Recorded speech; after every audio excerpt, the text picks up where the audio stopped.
You say you believe in God. You say you trust divine supply. You speak of faith, of grace, of miracles. But let me tell you something that may sting at first.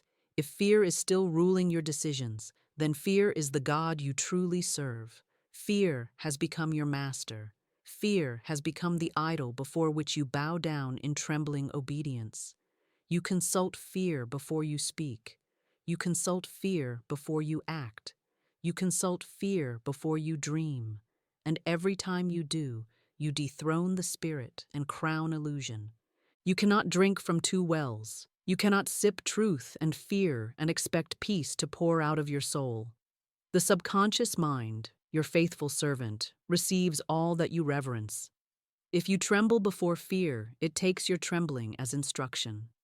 If you kneel to worry, it will lay worry across your path again and again. If you obey fear's voice, it will echo through every room of your life. You've been saying, God is my source, but living as though lack is. You've been claiming peace, but preparing for chaos. You've spoken faith with your lips, but prophesied disaster in your imagination. This is not condemnation, it is spiritual clarity. It is the necessary mirror that shatters illusion. Because until you see what has truly ruled you, you cannot rise into dominion. Until you name fear for what it is, a false god, you cannot dethrone it. Fear is not just a feeling. Fear is a voice. Fear is a spirit. Fear is a script that has written itself into your nervous system and now demands to be obeyed. But I tell you, that voice is a liar. It is not prophetic. It is parasitic. It does not protect you. It possesses you. It is not realism. It is rebellion against divine law. Let us go deeper now. Let us return to what I have taught for decades. Man's only enemy is fear. Man's only salvation is faith. The very moment you believe more in fear than in divine law, you fall under hypnotism. You begin to build with bricks not made of spirit, but of illusion. And what do you construct? Not a house of truth, but a house of cards. One whisper of doubt, and it collapses. But when you build on divine law, you are building on rock. You are anchored in the eternal. You become immune to appearances, immune to panic, immune to lack. Why? Because you know the truth. God is my source, not fear. This must not be a phrase. It must become your operating system. It must become your root, your reflex, your resting place. You must declare it until it overrides every other frequency. You must plant it in the soil of your subconscious and water it with spiritual audacity. Say it now. Say it not like a weak hope, but like a king re-entering the throne room. God is my source, not fear. Say it again. God is my source, not fear. One more time with finality. God is my source, not fear. This is the pivot. This is the turning. Tonight, I call you out of spiritual amnesia. I call you out of worshiping false gods. I call you back into covenant with the one source of all supply, protection, guidance, and provision. And if you must choose between panic and peace, between illusion and law, between fear and God, then let your soul shout the only answer it was ever meant to give. I choose God. So here is where we begin. Not in panic, not in trauma, not in reaction, but in full recognition. You cannot mix divine truth with fear and call it spiritual balance. You must sever the cords of fear, burn the scripts of panic, and return to the altar of absolute knowing, the altar where the only incense is truth, the only offering is faith, the only law is, God is my source. Speak it again. Let it sink into every nerve, every breath, every bone. God is my source. God is my source. God is my source. And fear, you are no longer welcome.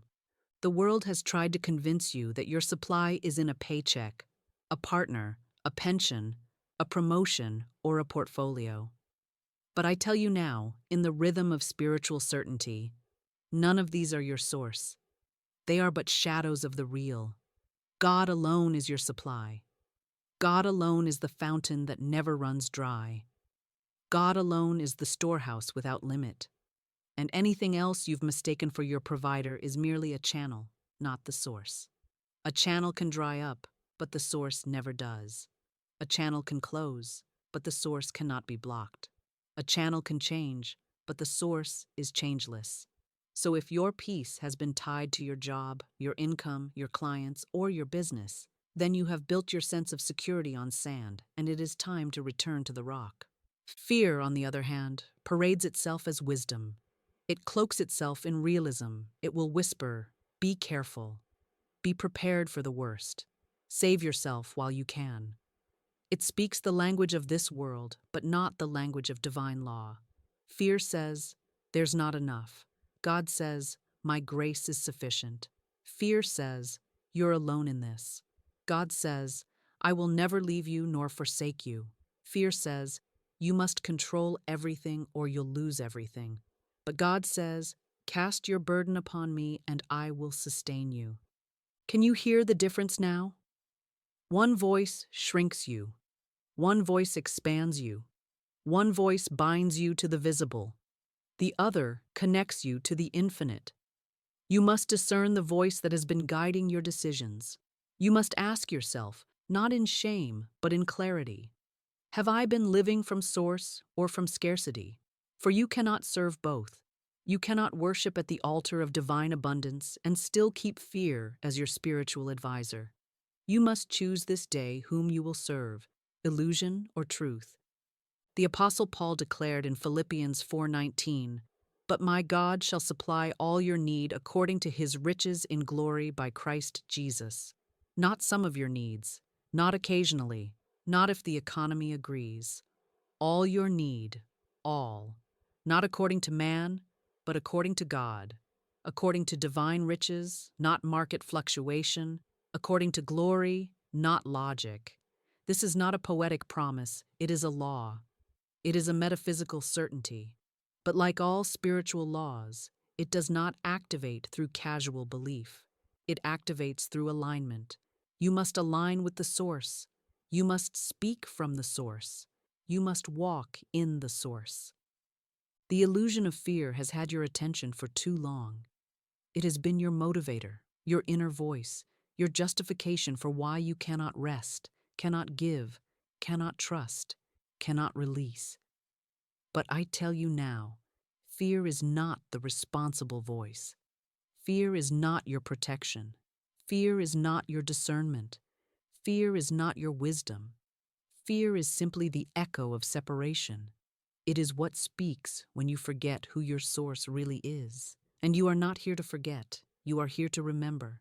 Tonight, I challenge you to remember your covenant, the divine covenant that was written into your spirit before time began.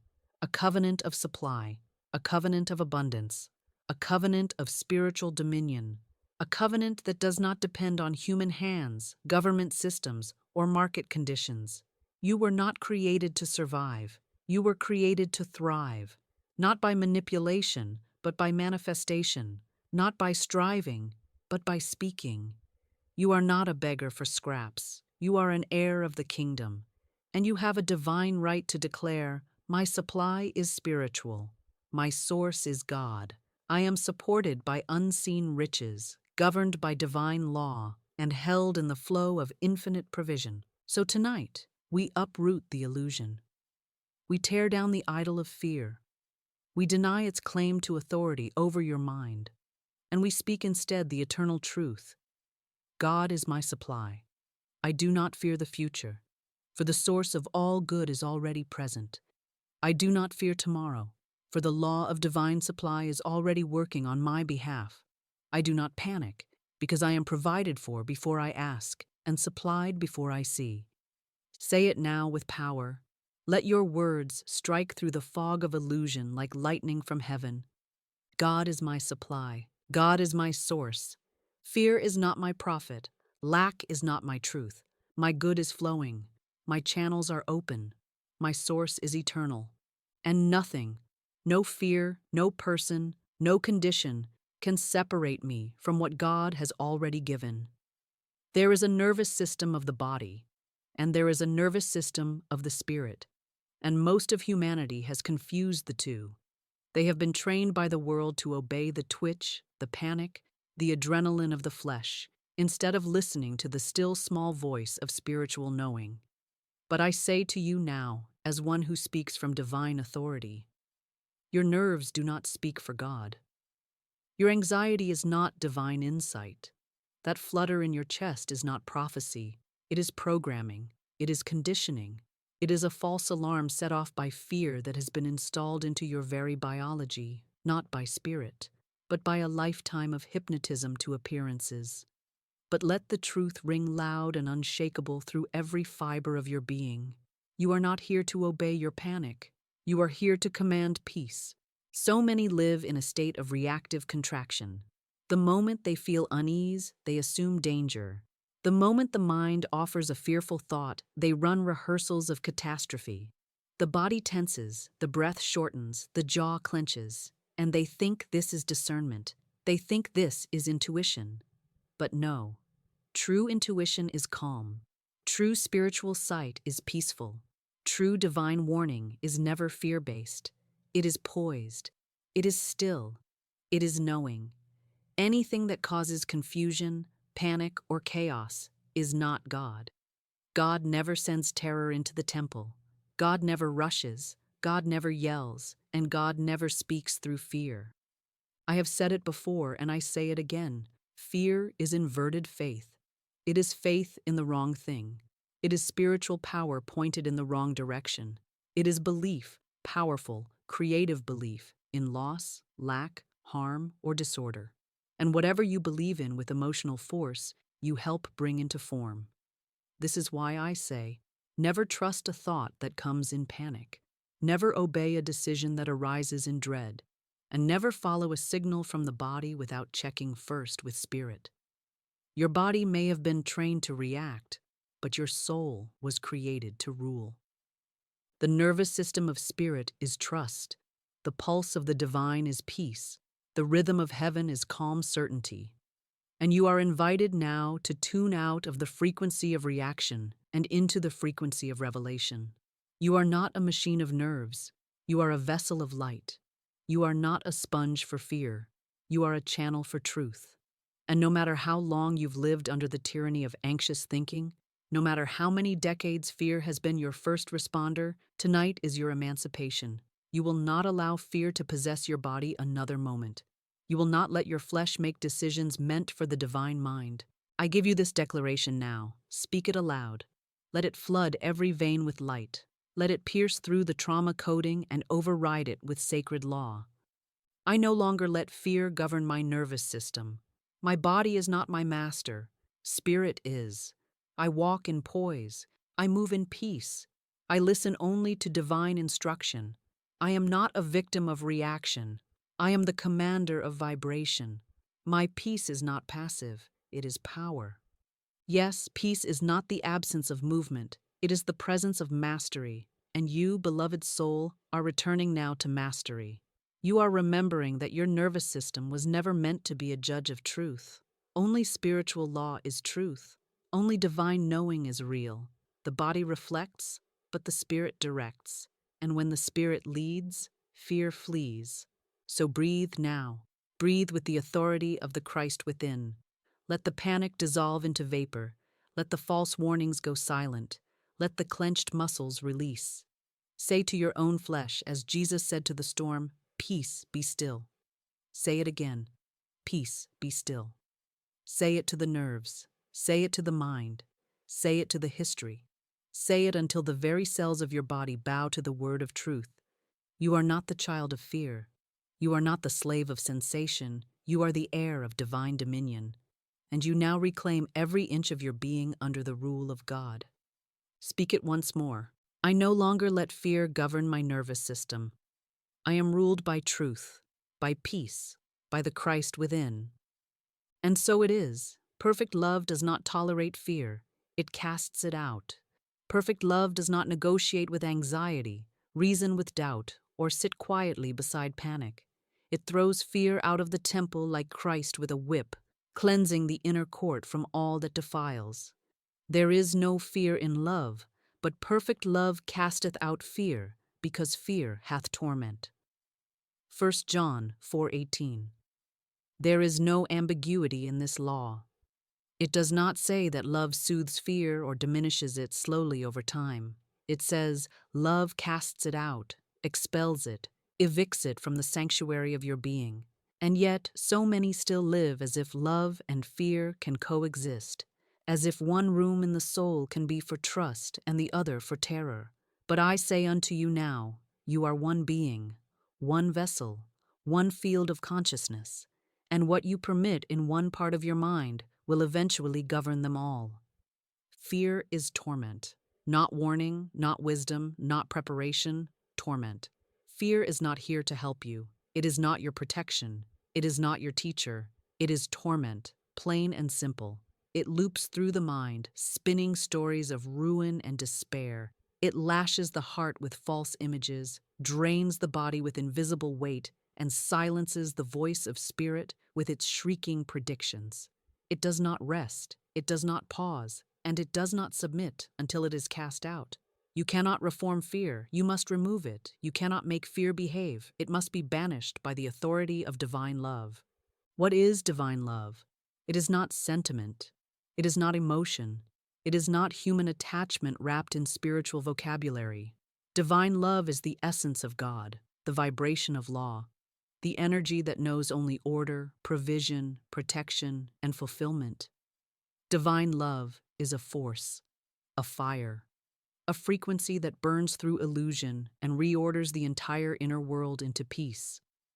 Divine love is the total knowing that you are safe in God, that you are provided for, guided, surrounded by the highest, that nothing can harm you when you are aligned with truth, and when you are in that love, truly in it, not just speaking of it, but vibrating in it. Fear cannot remain. It has no foothold. It cannot breathe in the air of pure love. But to activate this law, you must be willing to stop petting your fears. You must stop calling them my anxiety, my worry, my trauma. They are not yours. They are not your identity. They are not your inheritance. They are intruders. And divine love is the weapon. The moment you stand up in the spirit and say, God loves me perfectly, therefore I have nothing to fear, you activate the expelling power of that law. You begin to burn off the layers of illusion that fear has wrapped around your mind. You begin to feel the inner landscape shift. The breath returns, the thoughts slow, the heart ungrips. Why? Because love is now ruling, and fear is no longer welcome. I tell you now, any decision made in fear is already off course. Any relationship founded in fear is already unstable. Any belief system built to manage fear is a prison dressed as protection. You were never meant to be managed by fear. You were meant to be moved by love. Love is your true compass. Love is your true shelter. And love, not fear, is your source. If God is love and God is your source, then fear is not your provider. Fear is not your prophet. Fear is not your compass. God is. Let this be your decree tonight. Perfect love now casts out every fear in me. I dwell in divine safety. I live in absolute peace. My mind, my body, my affairs are now governed by the love that cannot fail. I no longer serve fear. I serve love, and love protects, provides, guides, and upholds me in every way. Feel the truth of it. Let it soak through the walls of your inner temple. Let it echo where fear used to live. Let it become the new rhythm of your reality. You are not a fearful being trying to get to love. You are a divine being returning to what you already are, perfect love in form. And from this love you speak. Perfect love casts out fear. I am safe. I am supplied. I am surrounded. I am sealed in God. And fear is gone. You cannot serve two masters. That is not poetry, it is law. You cannot honor fear in your inner world and expect to receive the gifts of faith. You cannot bow before anxiety's demands and simultaneously walk in the rhythm of divine supply. You must choose, every day, every moment, every breath, who will rule your consciousness, Who will govern your steps? Who will write your script? Who will speak through your thoughts and live through your voice? Who is your master, fear or God? Fear is not just a feeling. Fear is a belief system. It is a theology, a philosophy, a God made of illusions and dressed in the garments of survival. Fear says, if you obey me, you'll stay safe. If you prepare for the worst, you won't be blindsided. If you keep worrying, maybe you can outmaneuver disaster. But this is a false gospel. Fear's religion is bondage. Fear's God is punishment. And fear's doctrine is control. But God, spirit, law, truth, has no fear in it. None. God does not move through dread.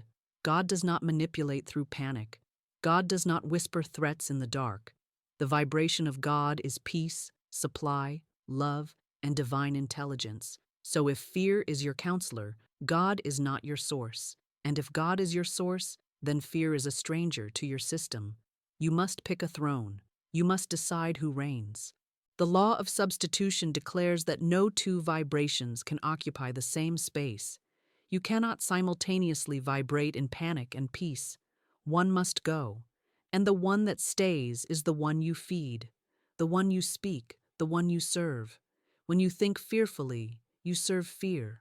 When you speak lack, you serve lack. When you expect failure, you serve misalignment.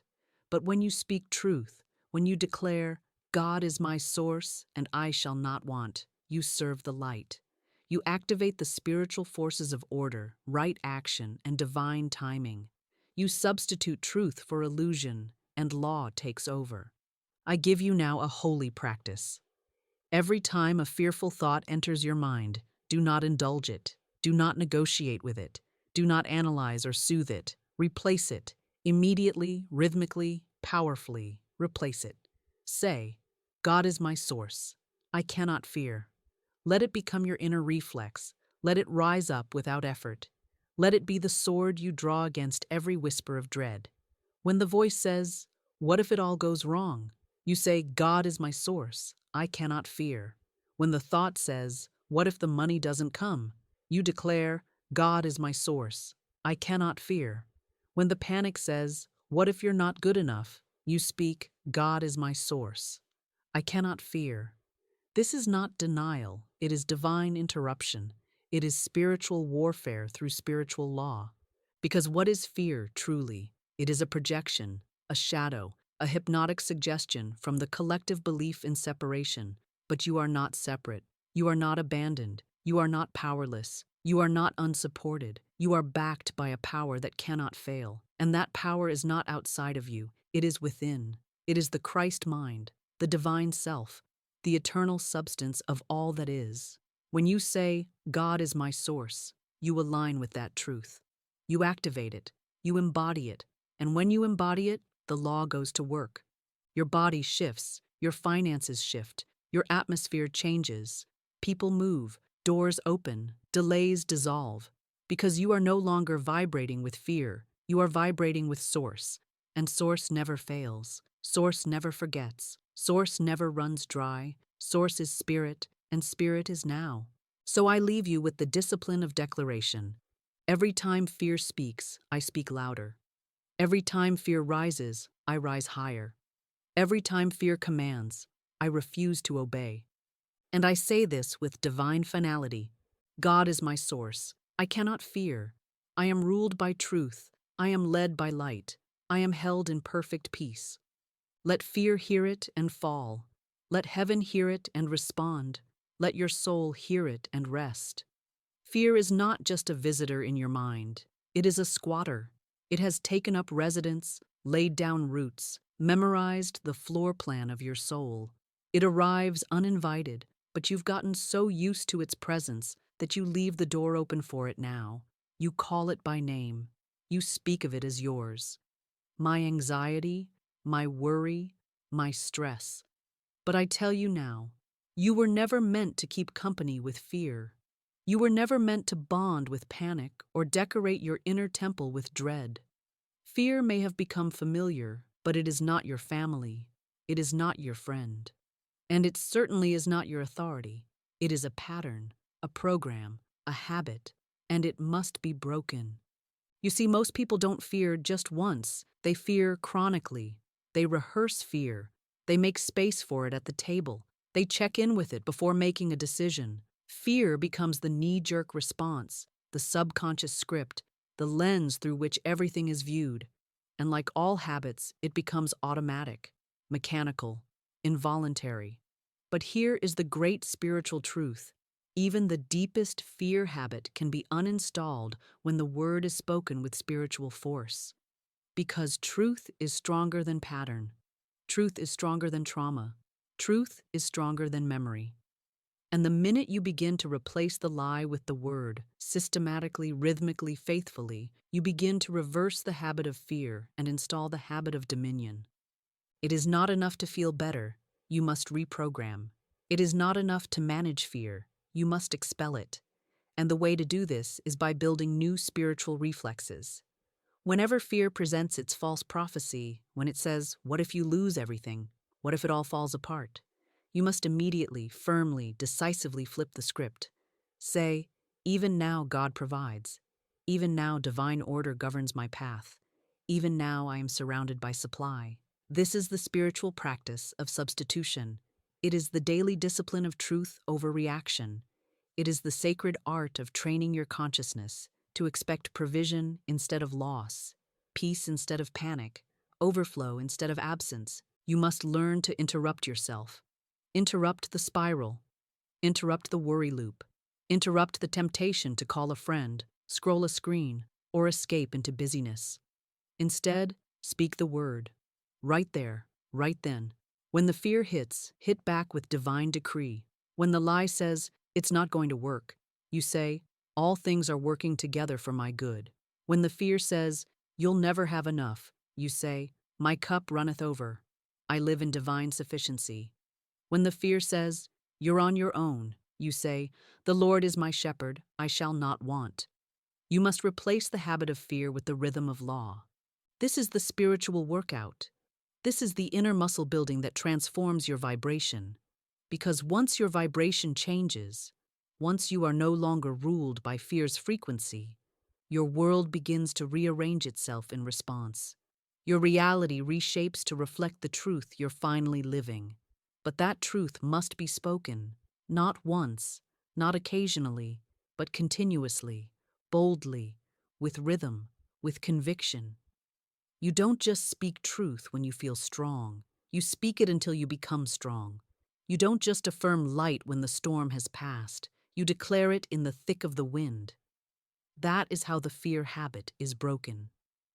You were not created to manage fear. You were created to master it.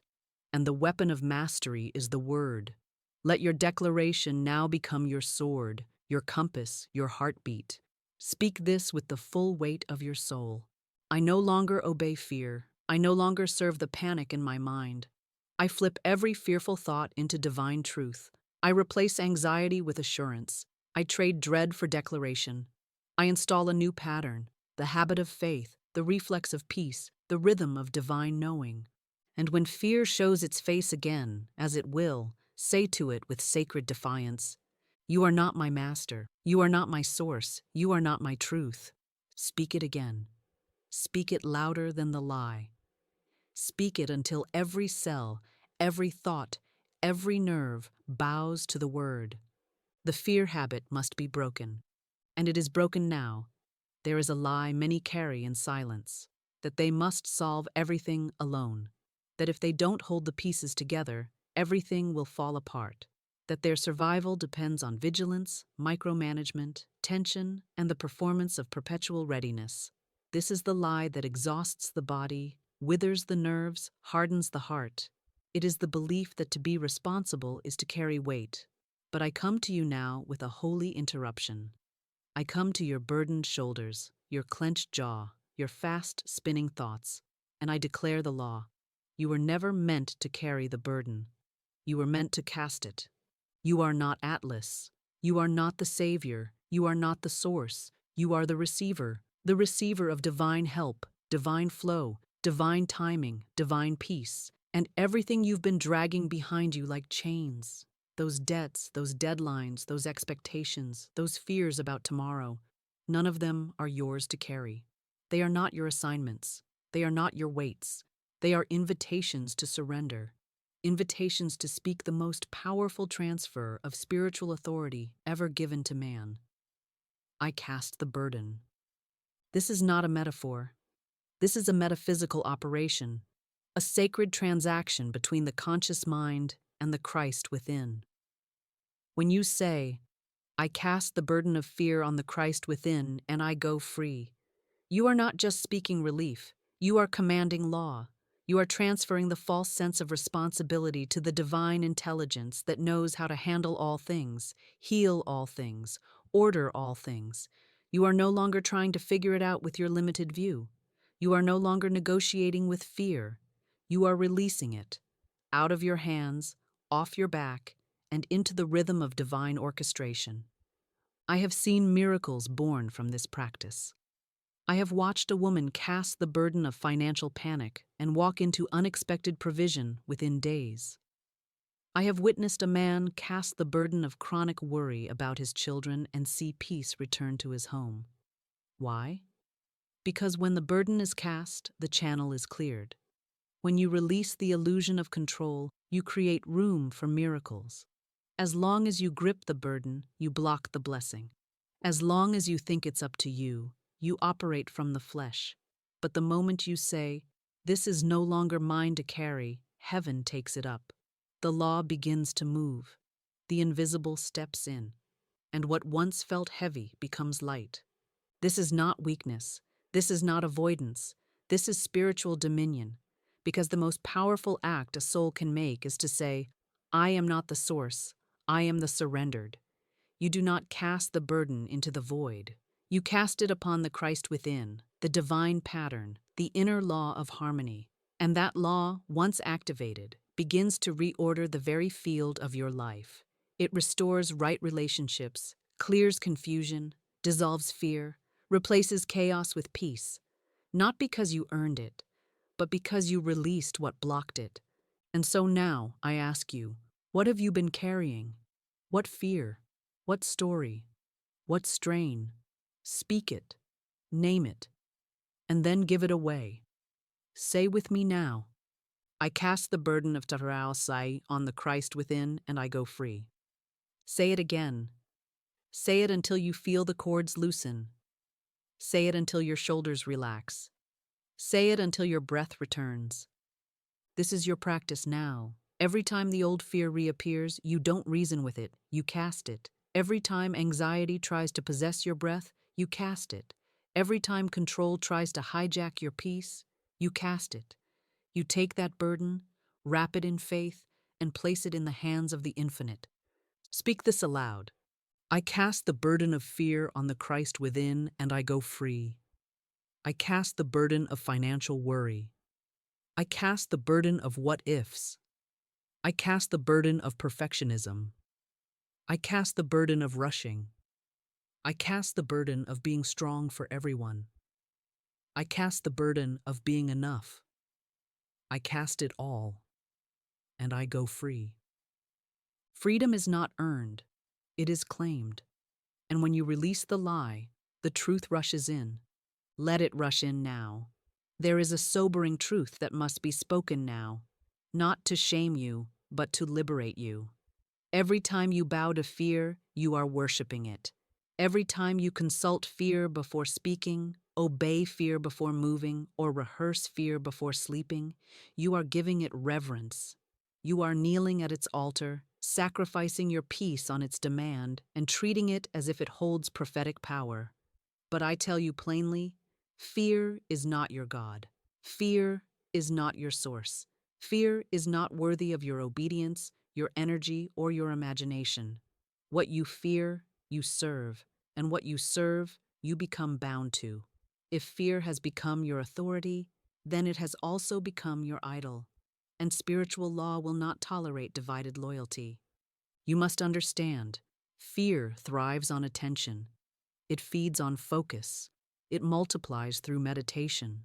The more you tend to it, the more it grows. You think you're being cautious, you think you're being wise.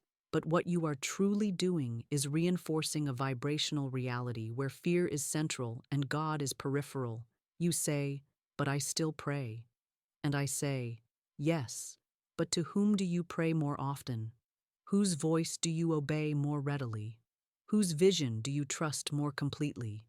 If fear is your first instinct and God is your last resort, then fear has become your God, and that must be overturned tonight.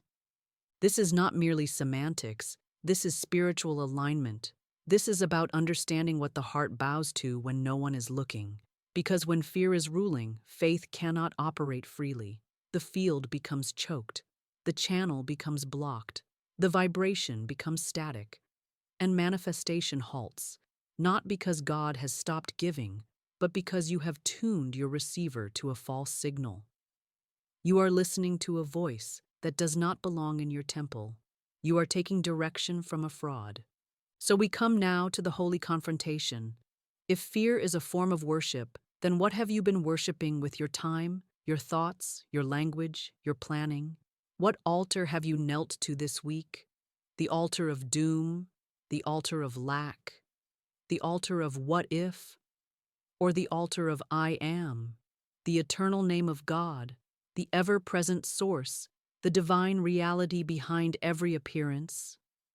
You were not made to serve fear. You were made to command it. You were made to speak truth so powerfully that fear flees. You were made to walk into the fiery furnace of uncertainty and say, "Even here, God is." You were made to stop worshiping the illusion of threat and start revering the omnipresence of divine good. Fear cannot survive in the presence of unwavering worship to the truth.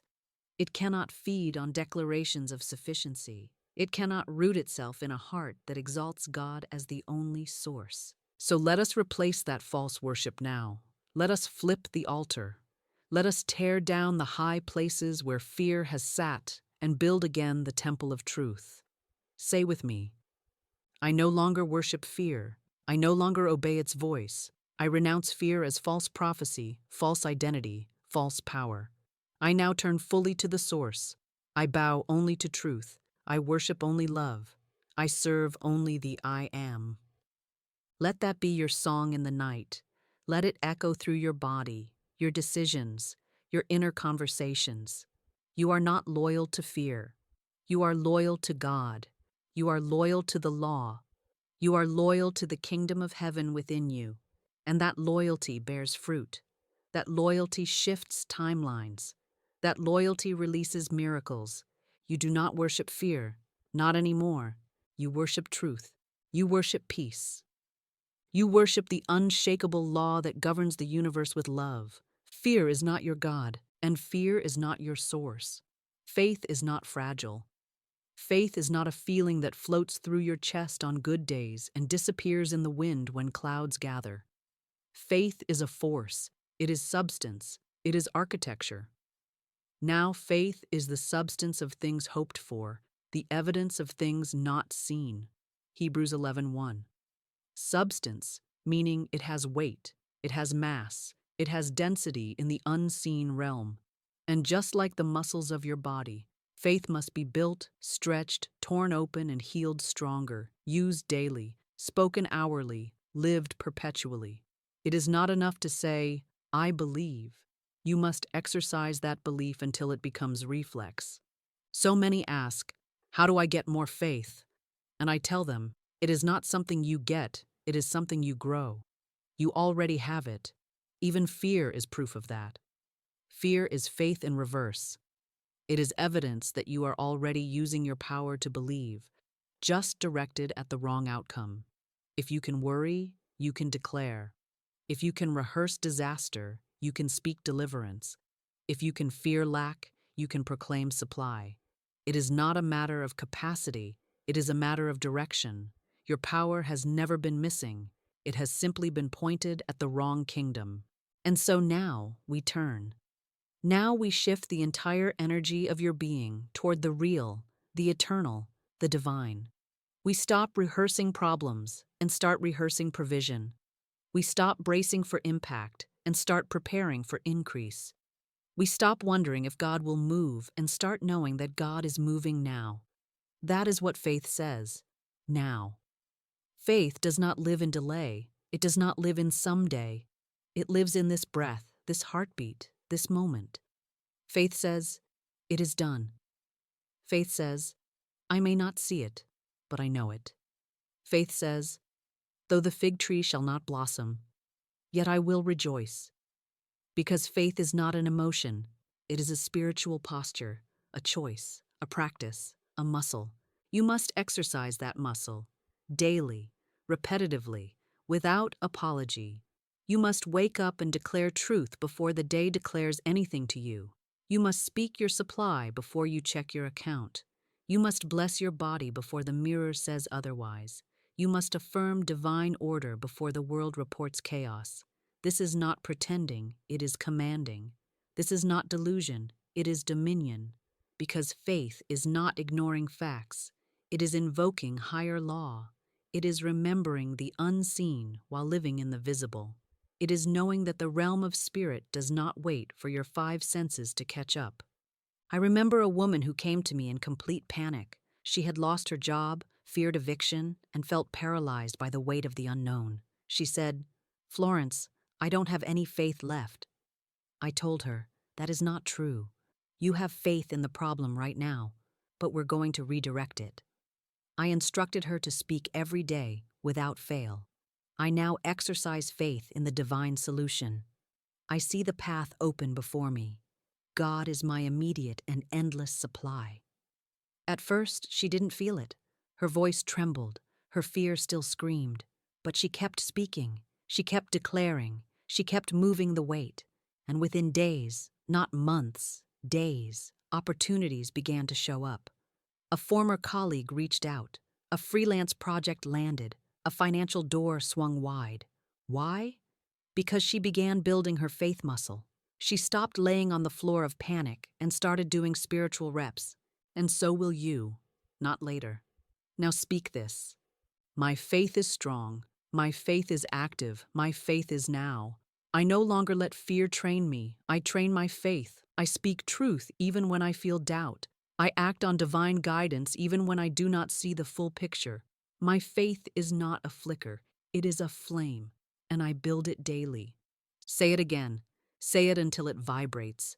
Say it until it shakes off the rust and revives the rhythm. I live by faith, not by fear. I live by law, not by logic. I live by spirit, not by sight. And as you speak it, you will feel it. The muscle will grow. The posture will rise. The path will appear. Because faith, once activated, does not wait. It moves the mountain, and it moves it now. Fear always lives in tomorrow. It is a future dweller, a whispering ghost of what could go wrong, might go wrong, surely will go wrong if you don't try to control everything right now. But the present moment, this holy, living, breathing moment, is the only place God lives. And every time you leave this moment to dwell in anxious rehearsals of the future, you are not just mentally wandering, you are spiritually rebelling.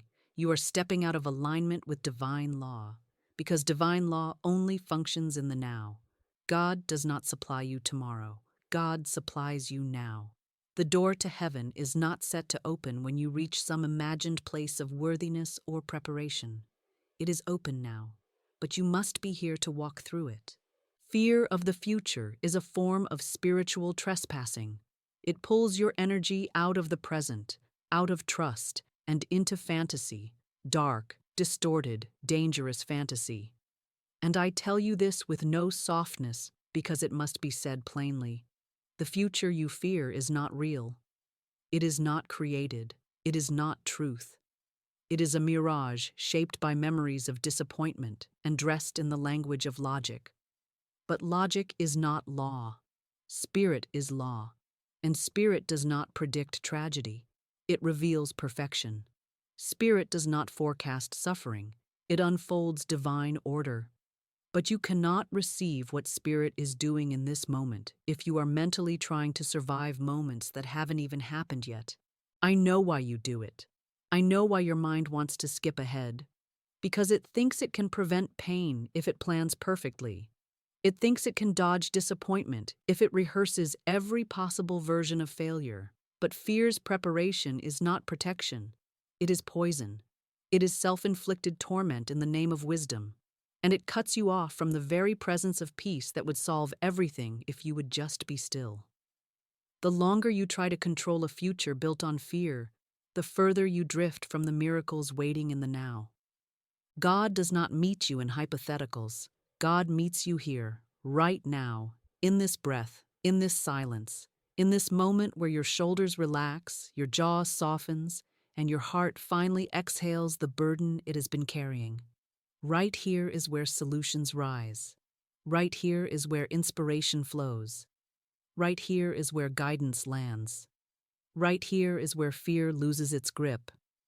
But only if you return. Only if you stop projecting your consciousness into phantoms and bring it back to presence. I give you this spiritual decree, one that anchors the mind, stabilizes the heart, and releases the addiction to future panic. God is in this moment. Fear has no voice here. I return to now. I return to trust. I return to the holy rhythm of divine order.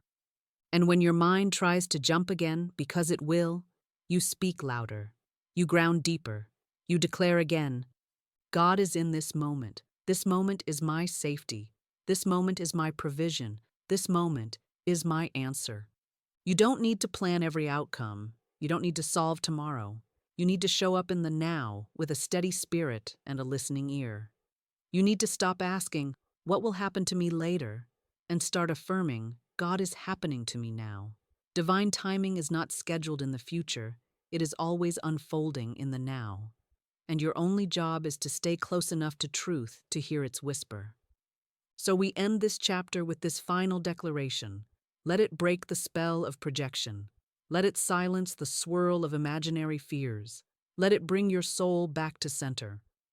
Fear of the future is not my truth. I dwell in the present. I trust the unfolding. I rest in the moment where God provides. I am safe. I am whole. I am here. And here, in this now, you are free. Without knowing it, many people have become experts in preparing for loss. They brace, they clench, they rehearse their fallback plans. They stockpile reasons to explain the delay of good or the absence of abundance. They imagine the worst and call it wisdom. But let me tell you now, clearly and directly, without apology or dilution, preparing for loss is a form of agreement with fear. It is consent to a future that divine law never wrote. It is a rehearsal for a performance spirit never assigned. And every moment you spend in that frequency is a moment withheld from the creation of overflow. You may say, but I'm just being realistic. And I say, no, you are being hypnotized. Realism is often fear with a costume on. Realism is just limitation made respectable. But you were never meant to be realistic. You were meant to be radiant with expectancy. Overflow is not for the few. It is your divine right. But overflow does not manifest where fear is preparing a throne for scarcity. Overflow does not enter a room where the energy is bracing for rejection, delay, abandonment, or breakdown. You do not need to prepare for failure. You need to prepare for glory. Spiritual law responds to preparation. When you expect good, you make space for it. When you declare your increase and then prepare your consciousness to receive it, you trigger the operation of the unseen forces working in your favor. That is not fantasy, it is law. You show the universe what you believe by what you prepare for. What have you been preparing for? Have you been spiritually laying out the table for answered prayer? Or have you been stocking the shelves of your mind with justifications for why it won't come? I remember a woman who told me, I've been affirming wealth, Florence, but nothing has changed. I asked her, what are you preparing for when you speak that affirmation? She looked at me, confused. I said, are you preparing to receive, or are you preparing to be disappointed again?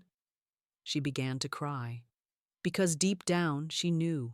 Her mouth spoke prosperity, but her subconscious had already built a room for lack. Her words said yes, but her inner world whispered no. I told her, If you want to receive overflow, start making room for it. Start acting like it's already on the way. She did. She cleaned out drawers. She released resentment. She tithed in faith. She visualized checks. And within weeks, money appeared from sources she had long forgotten. Why? Because she had stopped preparing for loss and started preparing for supply. This is your moment to shift. You are no longer preparing for bad news. You are no longer rehearsing disappointment in the theater of your mind. You are no longer building shelters for the storm. You are preparing for the blessing. You are laying the table for divine delivery. You are setting the stage for overflow. Say this with me. I no longer prepare for pain. I prepare for fulfillment. I no longer brace for loss. I make room for increase. My thoughts are my rehearsal. My words are my welcome. My vibration is my invitation. I prepare for overflow now. Let that vibration ripple through your home, your body, your business, your relationships. Let every part of your being become an open gate, not a guarded wall. Let every choice you make be drenched in faith that the blessing is already in motion. You don't have to prepare for what you fear. You prepare for what you know is yours. And I say unto you, overflow is yours. So set the table, open the window, throw away the old scripts, because what you're truly ready for is on its way, and this time, you'll be ready to receive it. There is a law more powerful than effort, more potent than planning, more exact than intellect, and it is the law of the spoken word. What you speak, you shape. What you declare, you deliver. Your words are not descriptions of reality. They are creators of reality. They are not passive. They are prophetic. And the tragedy is this: too many have used their tongues to magnify scarcity rather than source.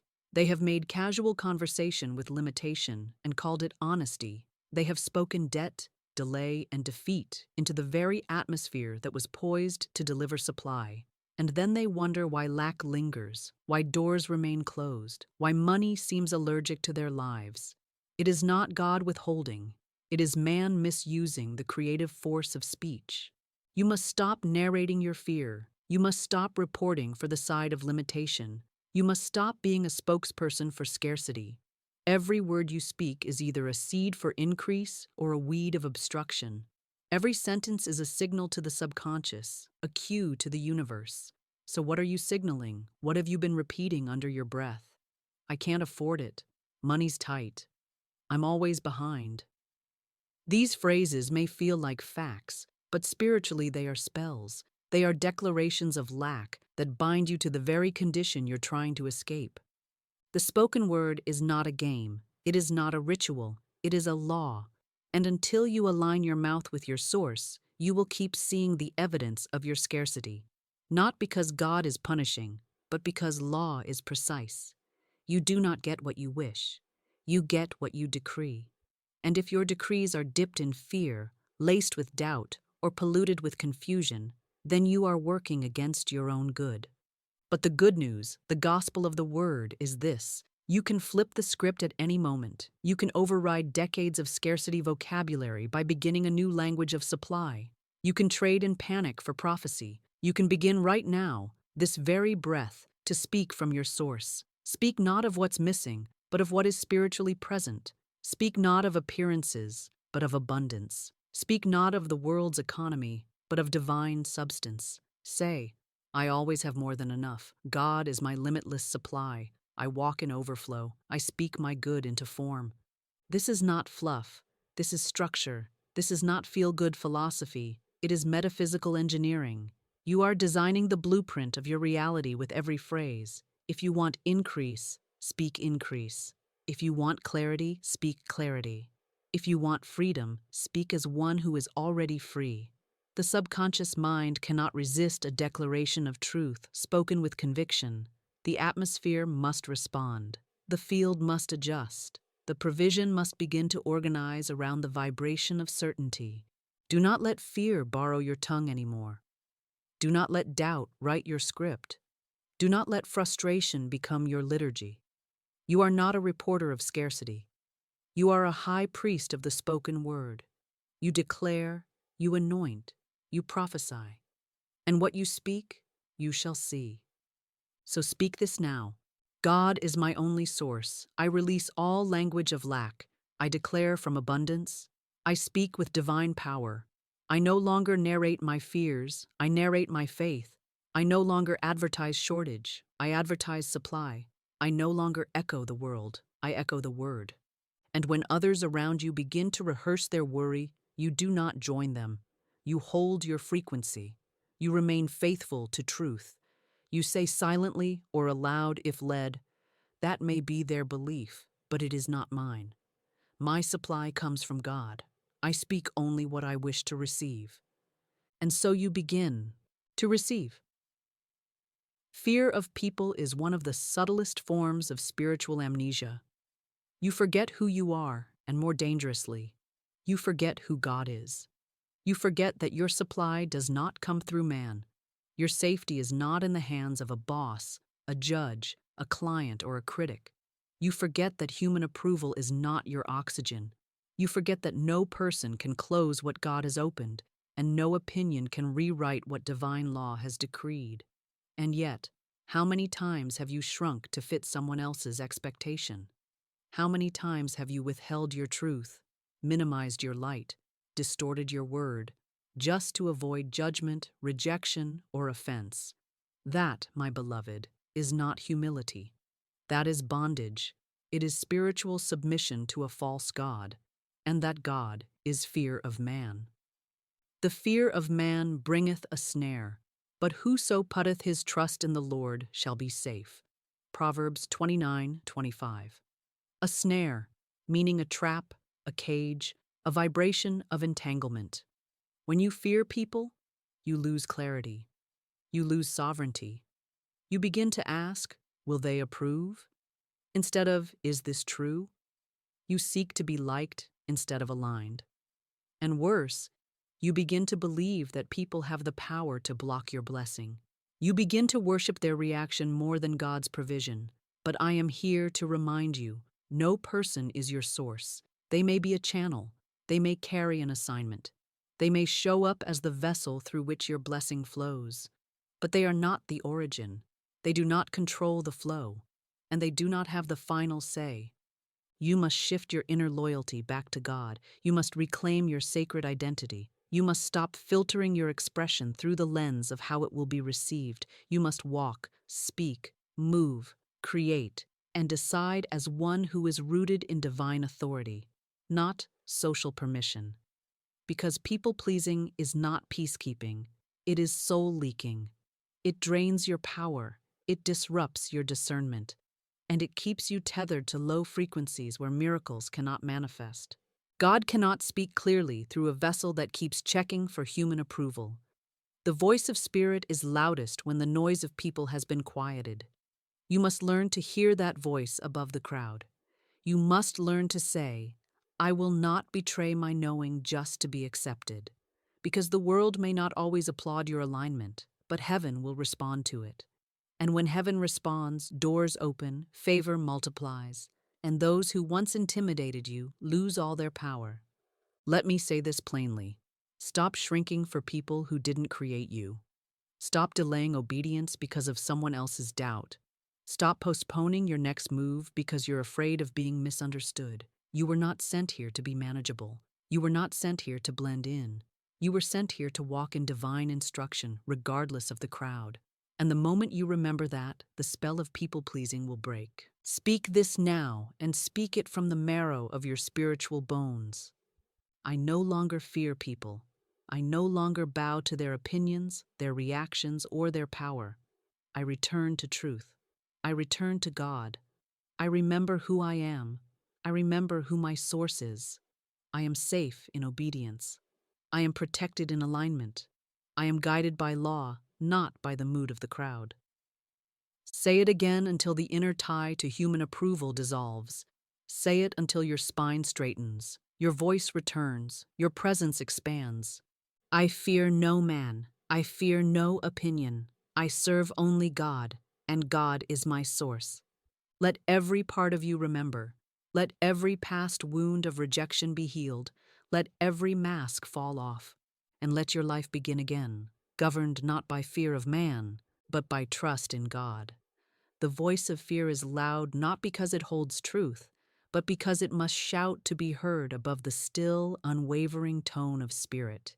Fear screams because it is insecure. It raises its volume because it lacks authority. It must dominate your senses, your breath, your body, your thoughts, because it knows it cannot last under spiritual scrutiny. The voice of spirit, by contrast, is not aggressive. It is not anxious. It is steady, clear, calm, and it only needs to be heard once. But oh, how the noise of fear tries to drown it out. The noise that says, "You're too late." The noise that says, "This will fall apart." The noise that demands you prepare for pain, contract your joy, and make your life smaller just in case. But I say to you now, silence it. Not with struggle, not with debate, with authority. You do not argue with fear. You do not coddle it. You do not explain your truth to it like a nervous child hoping for approval. You speak, and it must fall. Because fear, no matter how dramatic it sounds, no matter how real it feels, is still a lie. It is not a prophecy. It is not a voice of wisdom. It is a spiritual interruption, a distraction, a parasite posing as protection, and its only power is your attention. If you listen, it grows. If you obey, it multiplies. If you fear it, it becomes your master. But the moment you turn toward it, look it in the eye, and say, "You do not speak for me," it begins to lose all shape and structure. You must become louder than the lie, not in volume, but in frequency, in certainty, in energetic finality. The way to silence fear is not by trying to feel better. It is by rising into a greater law and speaking from that law with zero negotiation. You must say, "I do not receive that voice. That is not my vibration. I do not host that thought. I do not identify with that image.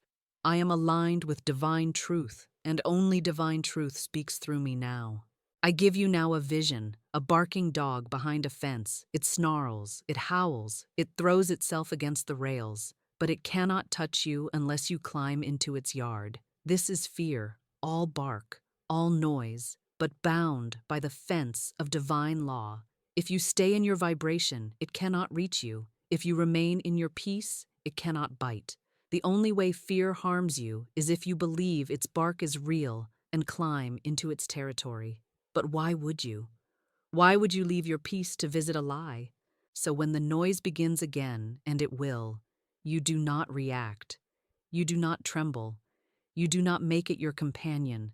You speak from your throne. You speak from your sonship.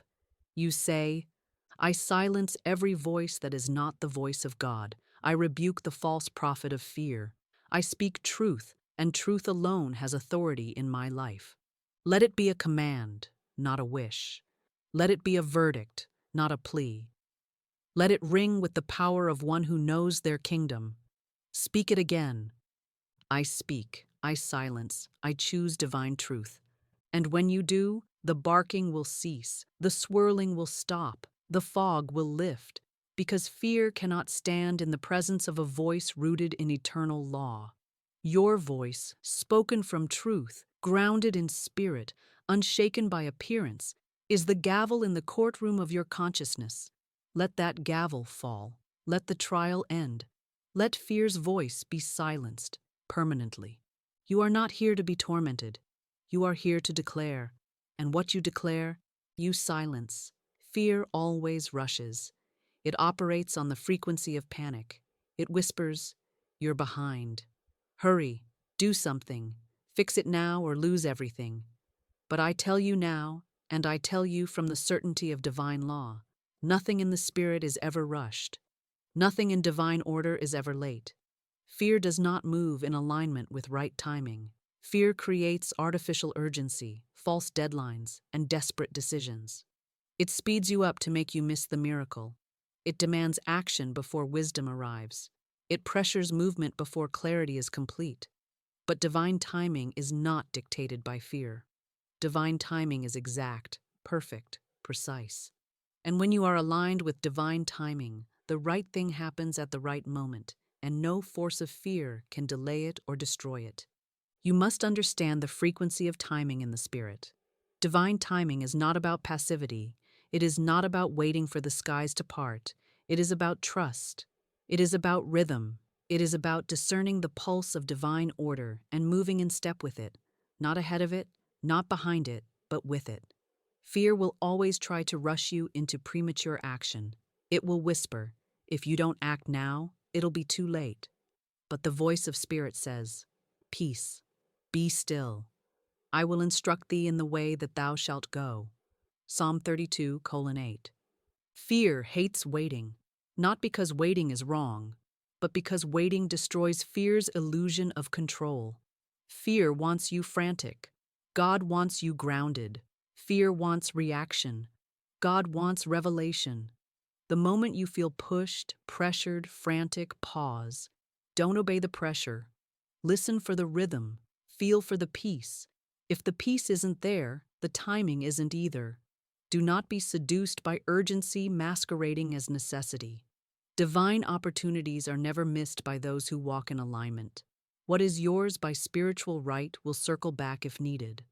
What belongs to you cannot be taken, cannot be missed, cannot be lost, unless you run past it in fear. I've watched people rush into jobs, relationships, contracts, and moves, not because spirit said go, but because fear said now or never. And they suffered not because the choice was wrong, but because the timing was off. They leapt ahead of their own harvest. They planted seed and then dug it up, saying, why hasn't it grown yet? But I say, everything has a season. Everything has a rhythm. Everything has a divine clock. You must stop serving fear's calendar and start aligning with the divine schedule of your good. Declare this now. Let it reroute your internal compass. Let it reset the tempo of your actions. I am no longer ruled by fear's timing. I move by divine direction. I trust the pace of my unfolding. I do not rush my revelation. I do not force my blessing. I wait with certainty. I move in rhythm. I arrive on time with my miracle. Say it again, especially if you feel the pull to run ahead. Time is not my enemy. Time is my servant. Time is aligning with the law of divine good. This is your liberation. No more rushing, no more bracing, no more impulsive grasping disguised as being responsible. You are not racing against life. You are harmonizing with it. You are not missing your window. You are preparing for its perfect opening. You are not running out of time. You are arriving in it. And when you trust the rhythm, you will find the blessing has been waiting for you all along, right on time. Fear does not always enter dressed as panic. Sometimes it comes cloaked in rationality. It speaks with the cadence of logic, the tone of reason, the appearance of wisdom. It says things like, be smart, be cautious, think it through, don't get your hopes up, be realistic. And because these phrases sound responsible, many obey them without hesitation. But let me be clear, fear in disguise is still fear. And logic, when it is divorced from divine law, becomes the enemy of miracles. For miracles do not follow logic. Miracles follow alignment. And the longer you allow fear to masquerade as wisdom, the more you will delay the very breakthroughs that Spirit is ready to give you now. You see, fear's greatest weapon is camouflage. It dresses itself in your parents' voices. It uses the language of teachers and mentors and financial advisors. It quotes statistics and past disappointments. It plays back memories of when things went wrong. It says, remember that time you tried and failed? Let's not do that again. But spiritual truth does not consult your past. It speaks from your divine identity. Truth does not remind you of what didn't work. It reminds you of who you are. Truth is not safe, but it is secure. Truth doesn't always make sense, but it always makes miracles. There was once a woman who said to me, Florence, I feel led to step out in faith, but I keep hesitating. My mind keeps giving me logical reasons why it's not the right time. I asked her, are those reasons rooted in divine principle or in fear of the unknown? She paused. She realized that every one of her so-called logical reasons was fear in formal wear. It sounded polished, but it was still bondage. I gave her one instruction. Speak the truth out loud, even when the fear sounds reasonable. She began to say, God's logic is higher than mine. I trust divine intelligence. I release the reasoning that keeps me small. Within days, clarity returned. Movement followed. The path unfolded. Because truth, when spoken, breaks the spell of false logic. You must understand that the mind is a servant, not a master, and if it is not trained by spiritual law, it will serve the past. It will run survival programs. It will sabotage blessings with its limited view. But you are not called to serve your intellect. You are called to govern it, and you govern it by speaking truth, even when your logic rebels, especially then. You don't wait for your thoughts to change, you change them by decree. You speak from the throne of divine knowing. You declare, though it makes no logical sense, I walk by faith. Though I do not see the how, I trust the who. Though my mind says be careful, my spirit says step out, and I obey spirit. Let this be your reset. Let this be your permission to question the voice of logic when it contradicts your peace. Speak this now and with power. I am no longer ruled by logic that comes from fear. I break the spell of false wisdom. I return to divine mind. I walk by higher intelligence. I speak truth until the illusion breaks. I live by law, not limitation. Say it again, especially when the fear feels intelligent. God is my mind. Spirit is my wisdom. I trust the law of right action, divine timing, and spiritual supply. You are no longer bound by the thoughts that used to control you. You are no longer hypnotized by caution disguised as clarity. You are no longer making decisions from the realm of the known. You are living from the realm of revelation. And when you speak truth into the fog disappears. Fear may speak first. It may arrive at the doorstep of your consciousness before you've even had your morning tea. It may try to hijack the stillness of night with its anxious forecasts and vivid rehearsals of failure. It may echo through the halls of your history, using the voice of people long gone, mistakes long forgiven, situations long resolved. But let me declare this now with the fire of spiritual authority. Fear does not get the final word. It may be loud, but it is not lasting. It may start the conversation, but it will not end it. God speaks last, and God's word is law. You were not created to live by the predictions of fear. You were created to live by the power of decree. The final word is not what the world says, not what the bank account shows, not what the diagnosis reveals, not what the voices in your head rehearse. The final word is what you declare from the Spirit. And if you have surrendered that right, if you've allowed fear to narrate your story and write your script, I tell you now, take it back. Take your word back. Take your authority back. Take your voice, your vibration, your divine dominion, and speak. It is the word that shifts the atmosphere. It is the word that dissolves appearances. It is the word that overrides statistics, timelines, and impossibilities. And it is the word, not the whimper of fear, that activates divine intervention. You must become relentless in your declaration.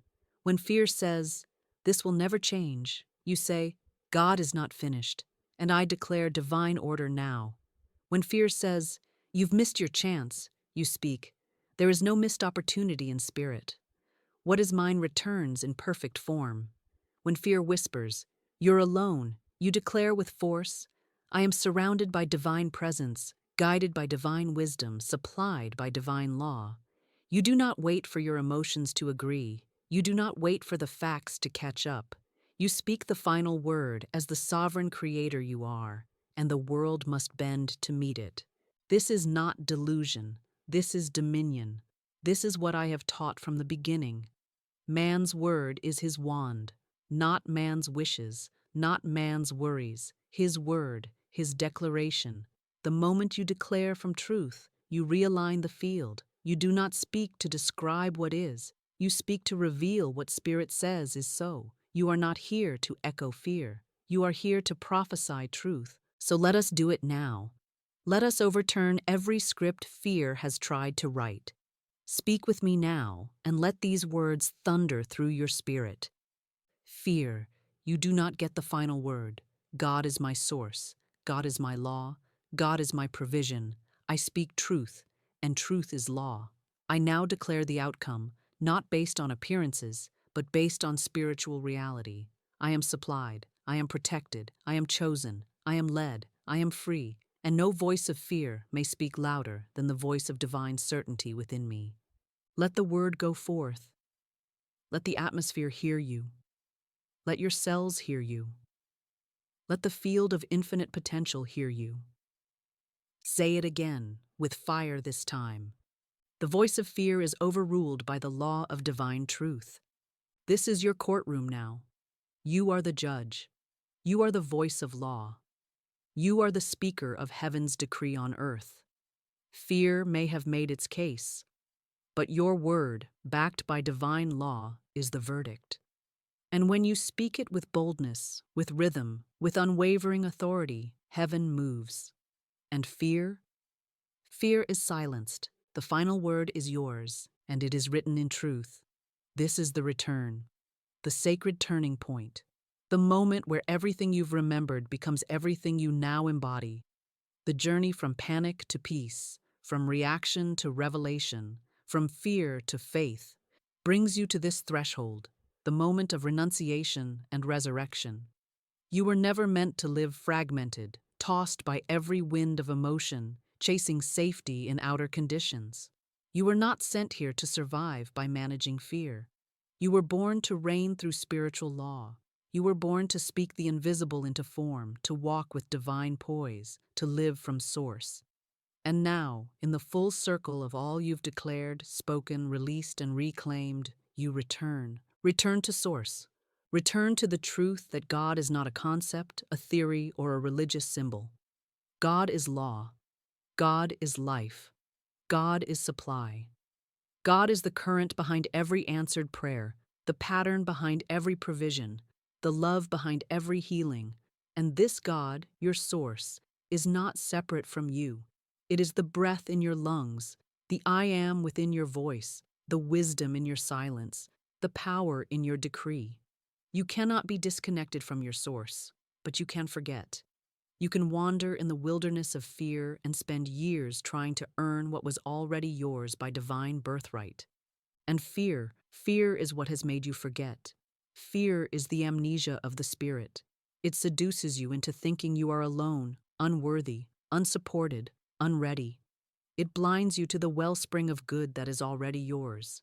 It clouds your perception with projections, delays, and doubts. But no more. This is the chapter where fear is renounced, not politely, not passively, but completely. You will not flirt with fear anymore. You will not entertain it. You will not analyze it, cradle it, explain it, or identify with it. You will evict it, and you will take your throne back. Fear has no more claim on your thoughts. It has no more claim on your body. It has no more claim on your future. You are no longer available for torment. You are no longer available for limitation. You are no longer available for waiting. You are returning, whole, bold, rooted to the one and only source.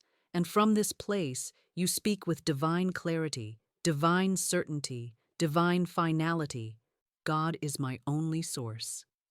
Say it slowly, say it like a vow, say it like a sword slicing through every past agreement with fear. God is my only source. I no longer consult fear. I no longer obey lack. I no longer prepare for absence. I no longer serve the God of doubt. I renounce fear forever. And now say this: I walk in the rhythm of divine supply. I am governed by the law of love. I am surrounded by divine intelligence. I am the vessel of divine overflow. Let it echo through your cells, your aura, your breath. My supply is limitless. My peace is unshakable. My provision is immediate. My source is eternal. Fear no longer has a home here. You have moved out of its neighborhood. You have unsubscribed from its narrative. You have dissolved its contract, and in its place, a new covenant is made. A covenant with truth, a covenant with love, a covenant with God as source. So return. Return to the knowing that you are already held. Return to the knowing that all things are now working together in divine perfection. Return to the wisdom that you never had to figure it all out. You only had to speak, align, receive. Return to the simplicity of spiritual rhythm, where nothing is missing, nothing is broken, nothing is delayed. And from this holy remembrance, let your new identity be sealed. I live by truth, not reaction. I choose love, not logic. I follow peace, not pressure. I speak supply, not scarcity. I serve God, not fear. This is not just the end of a chapter. This is the rebirth of a soul in spiritual dominion. You have returned, and from here you overflow.